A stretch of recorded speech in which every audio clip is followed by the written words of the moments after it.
Good morning. Welcome to Radio Friends on October 30th, which is Halloween Eve. Eve. And yeah, Halloween Eve. Halloween Eve. Yes.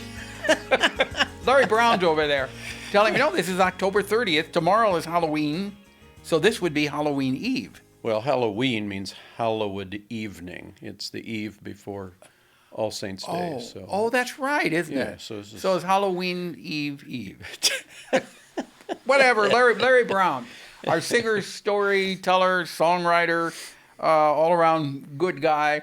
He doesn't have his guitar with us today on this Halloween Eve, but he has his mouth. Yes. Which is going to share a story. And you notice those bats flying around in the background over there, Larry? Yeah. You know, it's kind of spooky in here. It's good. Yes. So what kind of a story do you have for us? Appropriate for the season. Okay. So here's Larry Brown with a Halloween story.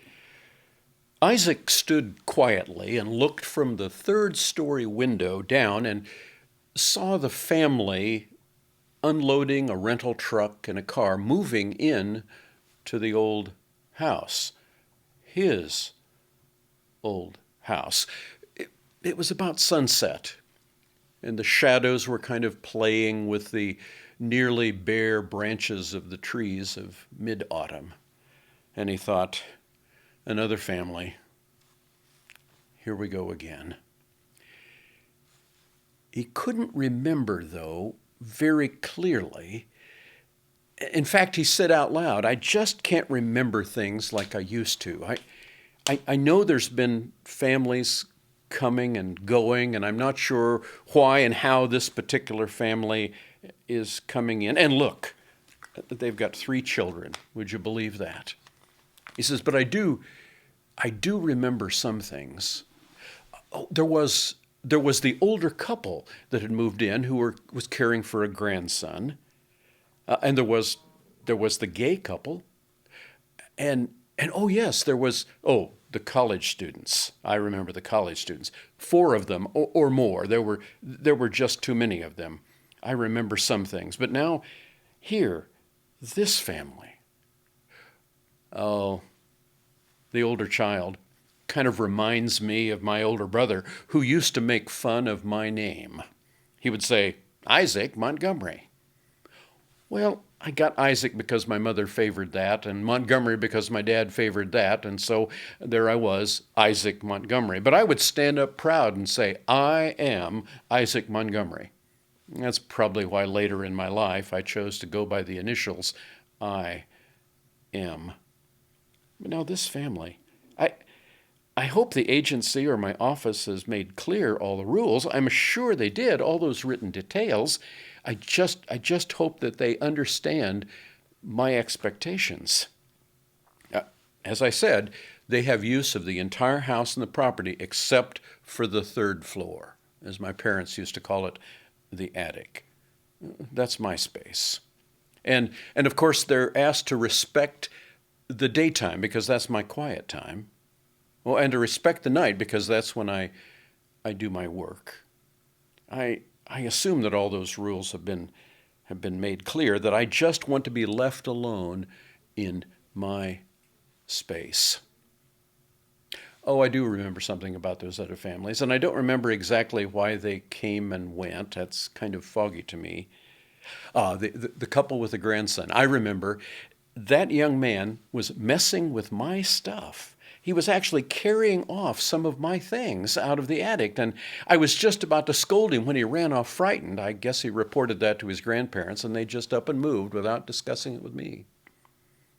Oh, yes, the gay couple. I just couldn't understand why they had to make all those improvements. I mean, changing doors and paint and wallpaper, and I criticized them for that, but they just up and moved out without really talking with me about anything. Now, there may have been some other folks that have come and gone. I'm forgetting now. I think there was a single woman that was there for a while, but the college students, they were the worst. They must have invited everybody that they knew over to the house. But I can say that they were quiet in the daytime. But nighttime, it was just one party after another. And finally, when I told them how disappointed I was in their behavior, they just moved out too without even talking.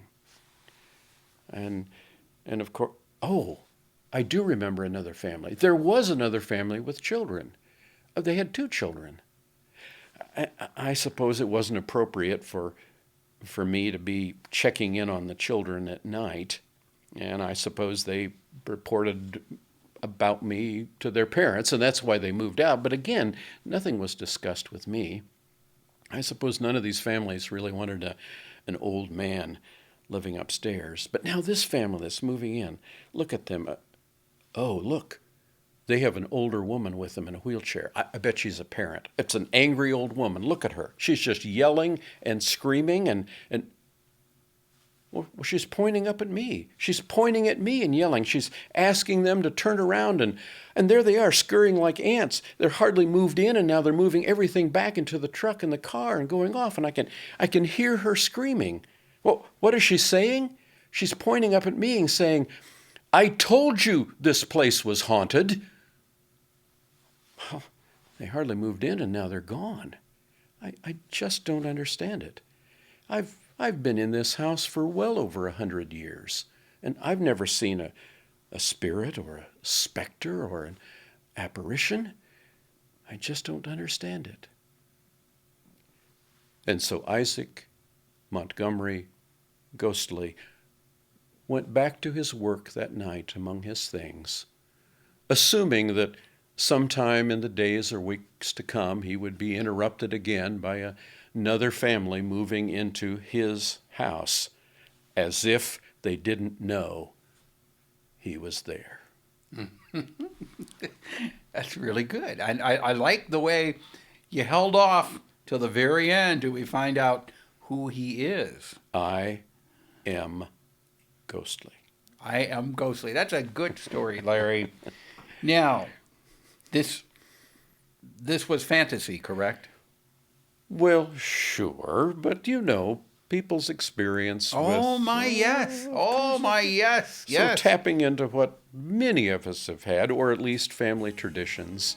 Have stories on it. Sure. Right. Larry Brown, thank you so much for joining us on this Halloween Eve. If people want your stories and CDs, how do they get in touch with you? brownstory@hotmail.com, and we'll negotiate. All right. Thank you for coming. Stay safe. When you go out, wear that mask, okay? And if something you'd like to hear or see, I'd love to hear from you. pepperpmissouri.edu.